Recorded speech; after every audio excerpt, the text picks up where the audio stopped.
शुद्धवर्तनी भाग 3 में आपका अभिनंदन। आज हम लेते हैं शुद्धवर्तनी के तृतीय भाग में वे शब्द जो हमारे भाग संख्या 1 और 2 में बच गए थे, और उनके अलावा ये वे शब्द हैं जो लिखने में अशुद्ध होते हैं, बोलने में भी अशुद्ध हो जाते हैं और हमारे दिलो दिमाग में इनकी अशुद्ध छवि बैठी रहती है। निकालेंगे हम इस अशुद्ध छवि को हमारे दिलो दिमाग से। अभी देखते हैं, थोड़े समय के लिए आप इस वीडियो को पूरा देखेंगे। शुद्धवर्तनी भाग 3। देखिए, ये वे शब्द हैं जिनका प्रारूप अनुचित आपको दिखाई दे रहा है और जिनका ध्यान नहीं होता है, जिन विद्यार्थियों की तैयारी नहीं होती है, उनको ये भी शुद्ध दिखाई देते हैं। तो क्यों न हम इनको ठीक करें। पहला शब्द अपन लेते हैं स्वयंवर। स्वयंवर, ये देखिए इसका शुद्ध रूप होगा स्वयंवर। अनुस्वार, अनुस्वार लग करके शुद्ध होगा, ये गलत है, ये सही है।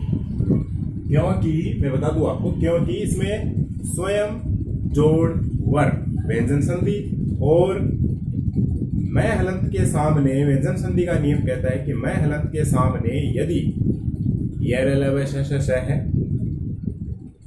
में से कोई सा वर्ण हो तो मैं हलंत है, वह है क्या बनेगा, केवल और केवल अनुस्वार के रूप में स्थापित होगा। इसलिए यह के ऊपर अनुस्वार ही आएगा, आधा मैं लगाने पर गलत हो जाएगा। तदंतर, तदंतर नहीं बल्कि तदनंतर। ये देखिए आप, इसमें ये गलत और ये सही। तदनंतर, तत् जोड़ अनंतर। और उद्देश्य, उद्देश्य से नहीं बल्कि इसमें 2 लय है, एक आधा है, एक पूरा है, और ये इस तरह से उद्देश्य हम इस तरह से लिखेंगे। ये इसका गलत है और ये इसका सही रूप है, उद्देश्य। इसको हम मिलाकर भी लिख सकते हैं, इसको हम मिलाकर लिखें इस तरह से भी लिख सकते हैं, ऐसे। दोनों सही है, ये दोनों सही है। अब है मध्याह्न। ये मध्याह्न दिन के बीच का भाग। मध्य जोड़ अहन, अहन यानी दिन होता है। तो यहाँ पर जो न और है लिखा है, ये न यहाँ पर नहीं आएगा बल्कि इसका रूप होगा मध्याह्न।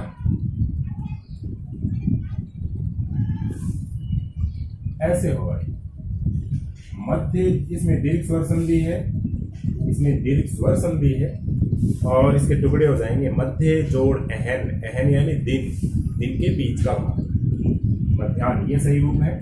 दुनिया, दुनिया में ऊपर जो चंद्र बिंदु लगा है ये अनुचित है। इस तरह से तो क्या, जैसे हम लिखते हैं चिड़िया एक वचन और चिड़िया चंद्र बिंदु लगा देते हैं तो वह बहुवचन हो जाता है। तो यहाँ पर पूरी दुनिया के लिए एक वचन और क्या है, इसमें बिना चंद्र बिंदु बिना अनुस्वार वाला रूप सही होगा। दुनिया में होकर के दुनिया, ये इसका सही रूप होगा। अब है ज्योत्सना। ये देखो ज्योत्सना, ज्योत्सना हम जानते हैं कि चांदनी का पर्याय है और ये अनेक बार ये शब्द आ चुका है शब्द शुद्धि में।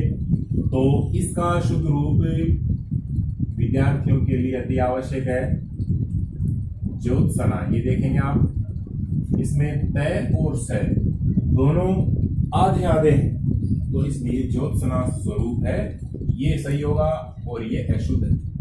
और छंद की दृष्टि से, मात्रा की दृष्टि से हम इसमें गणना करें तो इसमें 2 और 2 4 मात्राएं हैं। इसमें ज्योत्सना में 4 मात्राएं। अब है हतोत्साहित। देखिए उत्साहित, उत्साहित का जो विलोम है वह हतोत्साहित मान बैठते हैं, लेकिन ये अनुचित है। इसका शुद्ध रूप होगा हतोत्साह, हतोत्साह, ऐसे होगा। इसमें सही रूप इसका यही होगा। तो ये ज्योत्सना गलत, ये सही, ये गलत और ये सही। हतोत्साह, हत जोड़ उत्साह, जिसका उत्साह है हत हो चुका है, गिर चुका है, उसको कहते हैं हतोत्साह है। तो इसमें इत लगाने की आवश्यकता नहीं है। हतोत्साह शब्द अपने आप में शुद्ध है। ये देखेंगे रामायण के रचयिता महर्षि वाल्मीकि का नाम, ये गलत है। शुद्ध नाम होगा वाल्मीकि। ऐसे हमें ये ठीक लेकर चलना है, क्योंकि यही ठीक है और ये गलत है, ये सही है। इसकी रचना हुई है वाल्मीकि। वाल्मीकि में छोटी ई प्रत्यय जुड़ने से वाल्मीकि शब्द की रचना हुई। तो ये महर्षि वाल्मीकि का शुद्ध नाम है। हमें इसे ही याद रखना है। केंद्रीयकरण अगला शब्द है अपना, केंद्रीयकरण। केंद्रीयकरण नहीं बल्कि केंद्रीकरण, ऐसे होता है इसका शुद्ध रूप, केंद्रीकरण। ये अनुचित है, ये उचित है। ये इसका शुद्ध रूप है केंद्रीकरण। इसमें यह नहीं आएगा, केंद्रीकरण ही आएगा। एक ये शब्द बड़ा इंपॉर्टेंट है। माता बच्चे को दूध पिलाती है। स्तनपान, लोग बोल बैठते हैं स्तनपान, और हम वैसा ही परीक्षा में भी सही कर देते हैं, वैसा ही लिख देते हैं। तो इसका शुद्ध रूप लेंगे हम, जो है स्तन्यपान।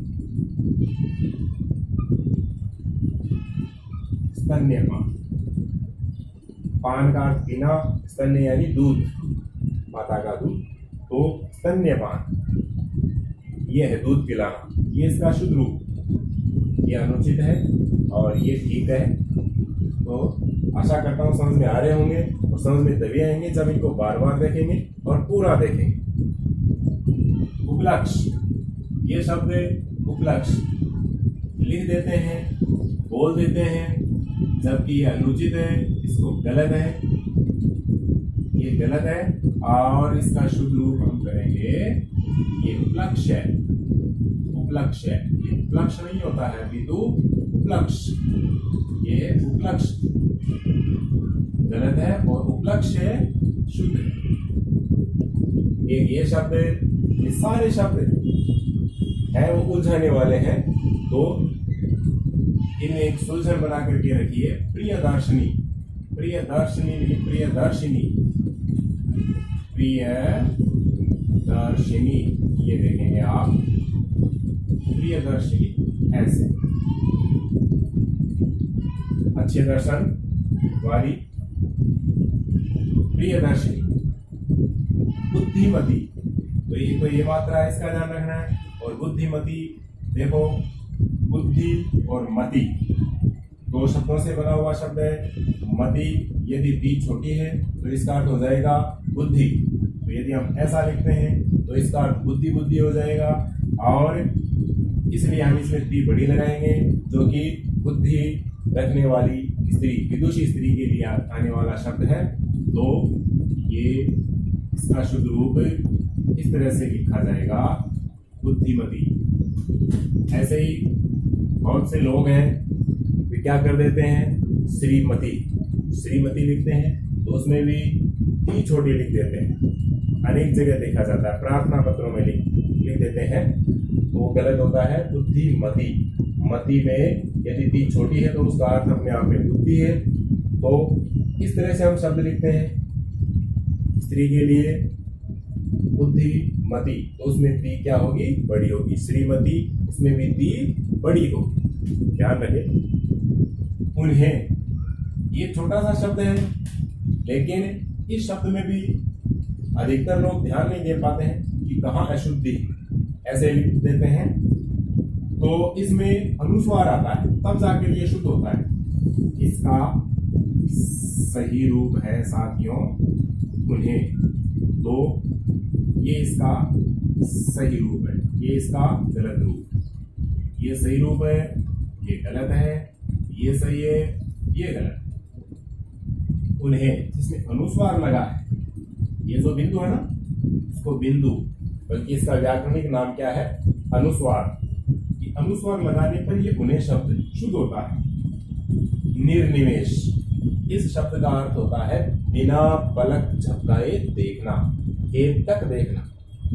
तो इसमें नी उपसर्ग है और निमेष शब्द है, तो इसमें जो रे लगा है ऊपर एक गलत जगह पर लगा है, नी के बाद में उच्चारण होगा तो सामने वाली नी पर लगेगा, तो इसकी सही रचना होगी निमेष, ऐसी इसकी सही रचना ये होगी निर्निमेष। नी के बाद में ये रे का उच्चारण हो जाएगा और फिर निमेष, निमेष यानी पलकें, बिना पलके झपकाए देखना निर्निमेष कहलाता है। इस तरह से ये शब्द है। अब देखो बहुत से और भी शब्द हैं जो बहुत छोटे छोटे हैं, प्रायः काम आते हैं लेकिन अनुचित लिख देते हैं। रात्रि एक छोटा सा शब्द है, इसका सही रूप होगा रात्रि, ये सही, ये गलत। समूह है, समूह में हम छोटा लगा देते हैं, बड़ा लगा देते हैं, कैसे भी हो हमें सही लगाना है समूह है, बड़ा, बड़ी मात्रा, ये इसका शुद्ध रूप है समूह है और ये गलत है। आधुनिकरण, आधुनिकरण, आधुनिकरण नहीं होता है बल्कि इसका सही रूप होगा आधुनिकीकरण, आधुनिकीकरण, आधुनिकीकरण,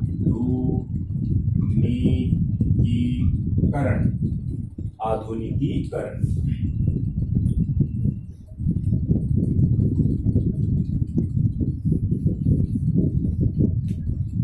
आधुनिकीकरण, ये इसका सही रूप, ये सही है और ये गलत। ये आधुनिकीकरण होता है, आधुनिकीकरण नहीं होता। एक ये देखेंगे आप भर्तृ शब्द है, भर्तृ शब्द की सही रचना होगी भर्तृ और हरि, भर्तृ हरि, ऐसे ये इसका सही रूप, शुद्ध रूप ये है प्रमाणिक। प्रमाण में इक प्रत्यय मिलाते हैं तो बनता है प्रामाणिक, क्योंकि व्याकरण का नियम कहता है कि पहले किसी शब्द में पहले ए की ध्वनि हो तो इक प्रत्यय लगने से पहले ए की ध्वनि आ में परिवर्तित हो जाती है, तो प्र का हो जाएगा प्रा, इसका सही रूप हो जाएगा प्रामाणिक। ऐसे ही हम देखते हैं कि व्यवहार शब्द है, व्यवहार, व्यवहार में इक मिलाते हैं तो व्यावहारिक हो जाता है, व्या में बदल जाता है। ऐसे ही व्यापार में इक मिलाते हैं तो पहले से व्या है तो वो व्या आ का आ ही रह जाएगा, तो उसमें व्यापारिक ही रह जाएगा क्योंकि उसमें पहले से आ है। जिसमें आ नहीं है वह आ में बदल जाएगा, ए आ में बदल जाता है इक प्रत्यय के योग से। वो हम इसमें और नियम है और उदाहरण है वो हम प्रत्यय में पढ़ेंगे। प्रामाणिक, अब ये देखिए भुजंगनी, भुजंगनी अर्थ होता है सर्पिणी, सर्पिणी, लेकिन यहाँ अशुद्ध लिखा है, इसकी शुद्ध रचना होगी विद्यार्थियों भुजंगिनी, ऐसे, ये देखिए भुजंगिनी। अब इसकी रचना सही है, ये सही और ये सही जी। ये जो इधर लिखे हैं वो सारे क्या है अशुद्ध है, तो आप इनको शुद्ध रूप में याद करेंगे और अच्छे से इन शब्दों को तैयार करेंगे। ये अपने भाग 3 शुद्ध वर्तनी के हो चुके हैं। अब आगे हम अगला बिंदु वर्ण विचार लेकर के आएंगे जल्द ही अगले वीडियो में। तो इस वीडियो को आप पूरा देखें, इन शब्दों को अच्छे से उतारें, अभ्यास करें। जय भारत, जय हिंद।